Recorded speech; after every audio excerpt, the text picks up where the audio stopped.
I'ma shoot at it, no dribble. I pull up with 200 bows on my running. They was already sold when I sent them. Take it back, what I put strong in the middle. Good morning, good afternoon, good night, whatever time you're watching this. This is the first episode of No Dribble. And today I have brought along my good friend from PV at TSoWavy on Twitter, Todd Anthony. How you doing today?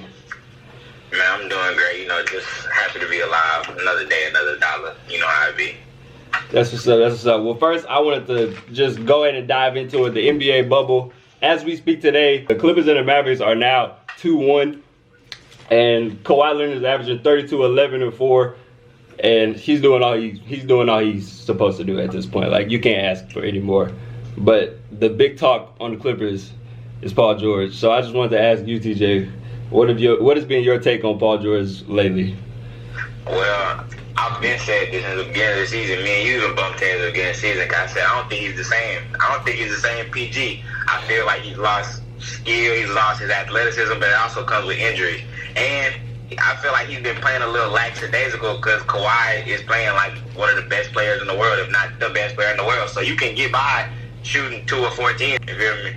But I mean, I don't know. He gotta play better. He gotta play better because if Luka comes back, they still have a chance to win this series. But if he's down for the rest, I think, hey, the Clippers are gonna go ahead and 4-1 them. So, but PG gotta do better. That's how I feel. He's gotta do better. For me, I think Paul George doesn't understand. He doesn't have to just score the ball to be effective. Because 20 points, that's not Paul George. Last year, he averaged 28 points a game. That should be easy for him. But he doesn't have to just score the ball. 2.5 assists to me is unacceptable. He's averaging 2.5 assists right now. That's unacceptable to me because he's one of the most skilled forwards in the league.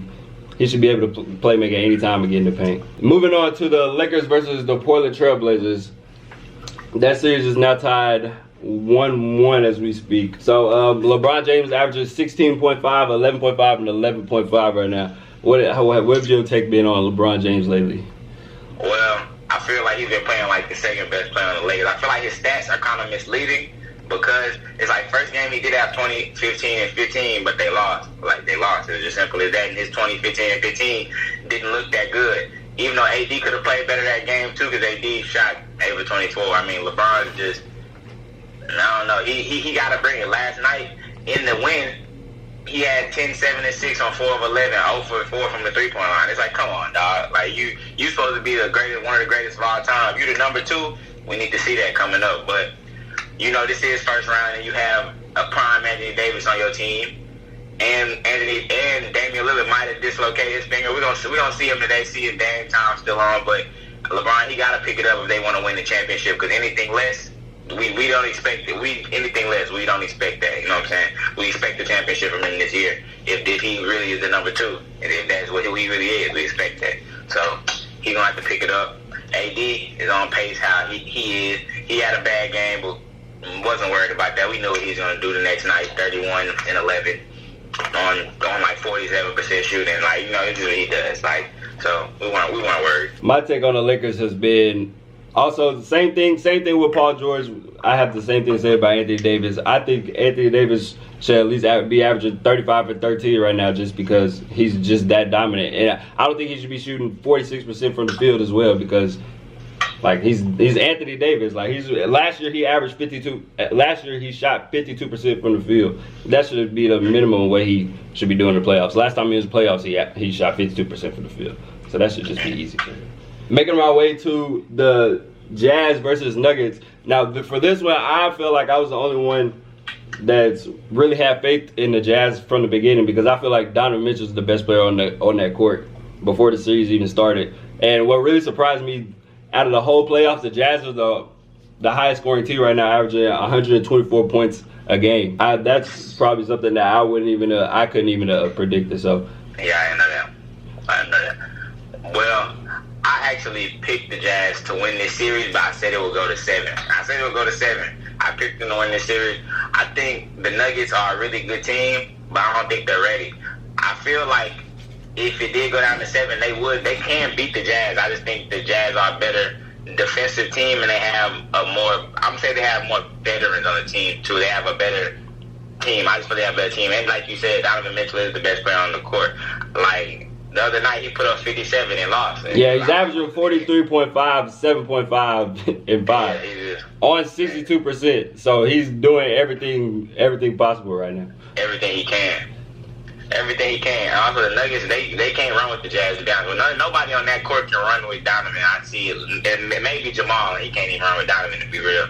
I don't think nobody on that court can hold him. But my take on the Nuggets, I think we get confused with how good young players are, because guarding is probably the first thing that you're going to have to do as soon as you step on the NBA court. And their guards aren't defensively like sound to guard the best in the league in the playoffs. It's just that simple. I want to see what yours was as well. okay, my MVP, I mean, I feel like the most valuable player award, I mean, it really depends on, I don't know, my personal opinion. I think LeBron James should have won the MVP. He had the number 1 record in the West. I feel like I'm not saying he just carried the team. He was the most valuable player in a sense. But I do understand people come with Giannis, because it's like if the Bucks lose Giannis, yeah, they might be a low 40 win team. If the Lakers lose LeBron right now, AD still might make some mistakes. It's just the fact that we know that like if they lose him, their team is going to be depleted. And he still got them the best record of the league. That's why he's like, you have to give him the MVP. I understand people come with that. But I understand the LeBron thing too, because like that's the best record in the West. The West is still a little bit stronger than the East. So he's giving out 11 assists a night. That's definitely an accomplishment in itself. For Coach of the Year, I do go with Nick Nurse. I like Nick Nurse. I feel like the Raptors, the fact they lost arguably the greatest player or playing right now, the number 1, arguably, he's very arguable. I don't think he is. I think he's number 2. But I think Kawhi's the best player on the planet right now. Yeah, a lot of people think he's the greatest on the planet right now, best player right now. But that's what player. That's what's exciting. But I feel like since you lost that and you're still fighting in the playoffs, and you're more than likely, I feel the Raptors still have a chance to go to the NBA Finals. I don't know. I don't think anyone has counted them out yet, due to that great coaching. There's a solid team, that just goes to show even more to him that he's still there, and they're still a top East team without Kawhi Leonard, which was a big hit. Any loss of a player like Kawhi Leonard is a big hit. For rookie of the year, I feel like obviously it has to go to Ja. You know, I'm a Pelicans fan. I wish they could give it to Zion, because I feel like if Zion would have played as long as Ja, I feel like it wouldn't have been close. But Ja, you have to give it to him. Yeah, it wouldn't. I don't think it wouldn't have been close. He's just a better player. But Ja, he deserves it, because he played the whole rookie year and pushed the Grizzlies better. I didn't think the Grizzlies were going to even be an 8 seed. I didn't think they were going to have the chance. I didn't think they were going to have the chance to even compete. So the fact that he did that on top of competing with some of the best point guards night in, night out, I commend him. So he deserves that. Who you got for 6th man of the year? My 6th man of the year, to me, 6th man of the year is probably one of the most confusing things, because people switch their like rotations all the time, but because and the nominations are 2 players on the same team, so you got 2s. Like, what? That doesn't make sense to me. But if that's the case, then you got to give it to Lou Will, because it's his award. It's his award at this point. They might as well just name it the Lou Will Award. Just give it to him at this point. He's right now. He's averaging 18 points per game in the playoffs. He's really playing like the 2nd best player on the Clippers.